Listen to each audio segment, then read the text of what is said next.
নেওয়ার পরে আমাদেরকে বলছে আপনি যান, আমরা দেখতেছি ট্র্যাক করে। তো থানা থেকে আমাদেরকে জাস্ট এতটুকু ইনফরমেশন দিছে যে ও হচ্ছে কি এয়ারপোর্ট থেকে ভাসানটেক আসছে।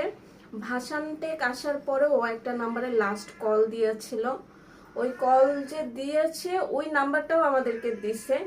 এরপরে থানা থেকে আমাদেরকে আর কোনো ইনফরমেশনই তারা দিতে পারে নাই। কিন্তু হ্যাঁ, ওনারা জানাইছে যে ওনারা অনেক চেষ্টা করতেছে। আমি প্রতিনিয়ত কল দিতেছি। তারপরে আমি মানে ওনাদের পাশাপাশি আমি র্যাবের শরণাপন্ন হয়েছি। আমি র্যাবের কাছেও গেছি। আমি পরপর 2 দিন র্যাবের কাছে গেছি, কিন্তু আমি আসলে কারো কাছ থেকে ওইভাবে করে কোনো মানে রেসপন্স এখনো পাই নাই। হয়তোবা তারা চেষ্টা করতেছে, পারতেছে না। আর ওর যে লাস্ট নাম্বারটা ছিল ওই নাম্বারটাও হচ্ছে গিয়ে মানে এমন একটা নাম্বার, ওই নাম্বার আমি কল দিলে কল রিসিভ করে এতদিন পর্যন্ত করছে, মানে 10 সেকেন্ড 30 সেকেন্ড এমন করে নাম্বারটা মানে থাকে, তারপর আবার বন্ধ হয়ে যায়। তো ওই নাম্বারটা না মানে এখন আবার দেখি বন্ধ দেখাইতেছে। তো এই সব কিছুই না আসলে ধোঁয়াশার মধ্যে আছে। আমরা আসলে জানি না ও কোথায় আছে। আমি সবভাবে চেষ্টা করছি। আমি ফার্স্ট 3 দিন হচ্ছে আমি অনলাইনে কাউকে জানতেও দেই নাই, জানাইতেও দেই নাই, ঠিক আছে? কেউকে আমি কিছু বলি নাই। আমি আর ওর যে বোনের অপারেশন হয়েছে, হ্যাঁ অনেকে বলবে যে ওর বাসা থেকে কেন আমার পাশে কেউ নাই।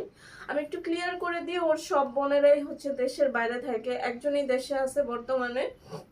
ওনার অপারেশন হয়েছে, উনি আমার সাথে সাথে ছিল। উনি এই অপারেশনের রোগীটাই আমার সাথে সাথে থানায় গেছে, র্যাবের অফিসে গেছে। আর আমার এই যে ছোট ভাইটা ও গেছে, ঠিক আছে? এছাড়া আসলে ওর বাবা মা দুইজনই অনেক বয়স্ক। ওর বাবা একজন মুক্তিযোদ্ধা আর ওর মা কয়েকবার সেন্সলেস হয়ে গেছে। তো তাদেরকে নিয়ে থানায় আসা যাওয়া করার মতো সিচুয়েশন নাই। মানুষ আসলে না জেনে অনেক কমেন্টস করে, কিন্তু কেউ হেল্প করতে আগে আসতে পারে না। হ্যাঁ, অনেকে আমাকে হচ্ছে গিয়ে নক দিছে, কয়েকজনই হেল্প করার জন্য নক দিছে, ঠিক আছে?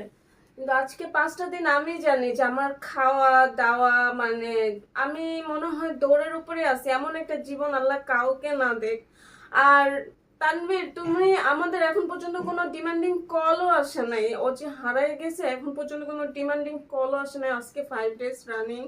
তো আমি বলতেছি যদি তুমি নিজে থেকেও চলে যেতে থাকো, তুমি ফিরে আসো, বুঝছো? যদি তোমার মনে হয় যে তুমি আমার সাথে থাকবে না, আমিও থাকবো না, ঠিক আছে? কিন্তু তুমি তো আমাকে একটা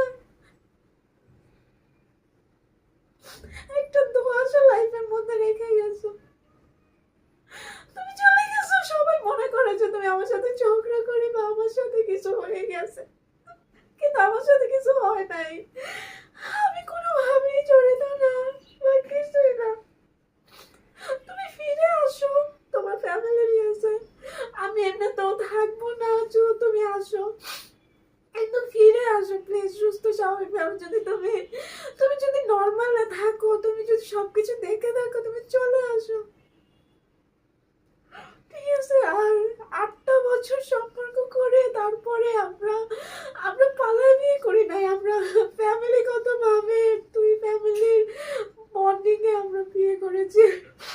তো মানুষ যারা না জেনে কমেন্টস করে, তারা কমেন্ট এভাবে করেন না। আর আপনারা ওর ছবি দিয়ে আমার কোনো ভিডিও কোনো কিছু লাগবে না। আপনারা ওর ছবিগুলো লাগবে ভাইরাল করেন। ওরে যদি কেউ দেখেন, যেখানে থাকুক, মানুষটা সুস্থ আছে কিনা, ও কোথায় আছে, এই জিনিসগুলো তো জানতে হবে।